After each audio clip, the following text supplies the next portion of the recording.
नमस्कार. आझादी बचाव न्यूज चॅनलमध्ये आपलं सर्वांचं स्वागत आहे.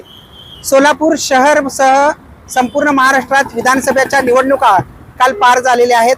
संध्याकाळी 6 नंतर काही ठिकाणी मतदान झाले. त्याची आकडेवारी रात्री उशिरापर्यंत जिल्हा निवडणूक आयोगाकडून जाहीर करण्यात आलेली नव्हती. मात्र आज अंतिम जो मतदानाचा जो कौल असतो, मतदानाची जी आकडेवारी असते, ती आकडेवारी आज 4 वाजता जिल्हाधिकारी कार्यालयाकडून प्रसिद्ध करण्यात आलेली आहे. त्यानुसार सोलापूर शहर उत्तर, सोलापूर शहर मध्य आणि सोलापूर दक्षिण या तिन्ही मतदारसंघात एकूण किती टक्के मतदान झालं आणि किती आकडेवारी आहे मतदानाची एकूण, ते आज आपण या बातमीतून पाहणार आहोत. सर्वप्रथम आपण जाणून घेऊया की शहर उत्तरमध्ये किती टक्के मतदान झालेलं आहे. तर शहर उत्तरमध्ये जे आहे ते 58.25 इतका मतदान झालेलं आहे आणि त्याची जर आकडेवारी पाहिली आपण तर 1,91,394 इतके आकडेवारी आहे. इतके लोक मतदान केलेले आहेत. त्यात प्रामुख्यानं विजयकुमार देशमुख आणि समोर त्यांच्या विद्यमान आमदार असलेले विजयकुमार देशमुख यांच्या समोर महेश कोटे आणि शोभा बनशेट्टी या तिघांमध्ये ही लढत झालेली आहे. या तिघांमध्ये आता कोण बाजी मारताय ते 23 तारखेच्या निवडणुकीचा जो निकाल लागेल तेव्हा आपल्याला कळणार आहे. परंतु या मतदारसंघामध्ये प्रामुख्याने पाहिलं जात होतं ते महेश कोटे यांना पद्मशाली समाजाकडून मतदान जास्तीत जास्त होईल असं सांगण्यात येत होतं. तर विजयकुमार देशमुखांना लिंगायत समाजाचं जास्तीत जास्त मतदान होईल असं सांगण्यात आलेलं आहे.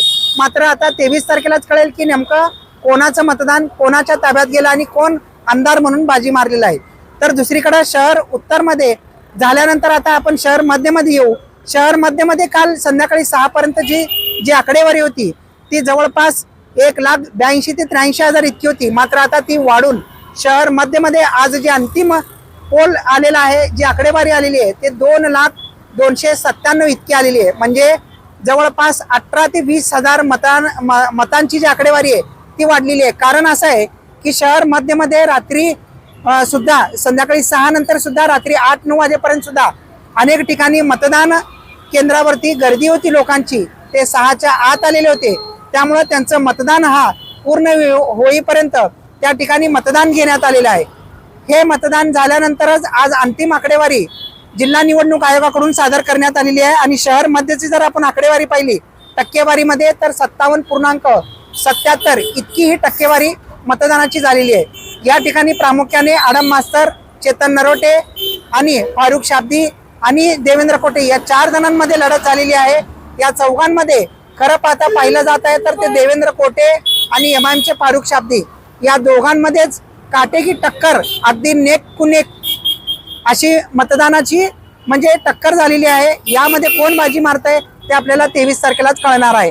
तर तिसरीकडे आपण पाहूया सोलापूर शहराचा जवळचाच भाग असलेला, ज्या ठिकाणी सोलापूर शहरचा नई जिंदगी, जुळे सोलापूर असा शहराचा भाग सुद्धा आणि ग्रामीण भागाचा सुद्धा लागलेला आहे. सोलापूर दक्षिणमध्ये प्रामुख्याने धर्मराज काडादी आणि सुभाष देशमुख विद्यमान आमदार, तसेच बाबा मिस्त्री आणि अमर पाटील या चौघांमध्ये लढत झालेली आहे. जनता नेमकं कोणाच्या पारड्यात किती मतदान केलेलं आहे ते आपल्याला 23 तारखेला कळणारच आहे. पण आपण अधिकृत आकडेवारी जी आलेली आहे ती पाहूया. सोलापूर शहर दक्षिणमध्ये जी आकडेवारी आलेली आहे त्या दक्षिणच्या आकडेवारीनुसार 2,59,744 इतकं मतदान तिथं झालेलं आहे. आणि खरं पाहता लोकांमध्ये संभ्रमावस्था आहे की रात्रीचा आकडेवारी आणि आता अंतिम आकडेवारी यात एवढी तफावत कशी. मात्र आम्ही सांगू इच्छितो की ही तफावत म्हणजे असं असतंय की रात्री सगळे जे मतदान केंद्र असतात त्याच्याकडून जी माहिती घेण्यात आलेली असते ती व्हॉट्सअपद्वारे किंवा फोनद्वारे घेण्यात आलेली असते. मात्र प्रॉपर जे पेपर असतो तो फॉर्म जो असतो अंतिम फॉर्म भरल्यानंतरचा तो आज कलेक्टर ऑफिसमध्ये जमा झालेला असतो. त्याच्यावरून पूर्ण आकडेवारी ही आज अंतिम 4 वाजता सादर करण्यात आलेली आहे. आम्ही आमच्या आझादी बचाव न्यूज चॅनलवरती 23 तारखेचा मतदानाचा निकाल जो आहे तो पूर्ण सकाळी 8 वाजल्यापासून ते पूर्ण मतदान आकडेवारी जी आहे जोपर्यंत उमेदवारांची यादी जाहीर होत नाही की किती कोणाला मतदान झालंय आणि कोण विजेता आहे तोपर्यंत आम्ही आझादी बचाव न्यूज चॅनलवरती लाईव्ह थेट प्रक्षेपण दाखवणार आहोत. प्रत्येक ठिकाणचं जे घोषित होणारं आकडेवारी आहे ते सुद्धा आम्ही दाखवणार आहोत. तुम्ही पाहत राहा त्या दिवशी आझादी बचाव न्यूज चॅनल सोलापूर.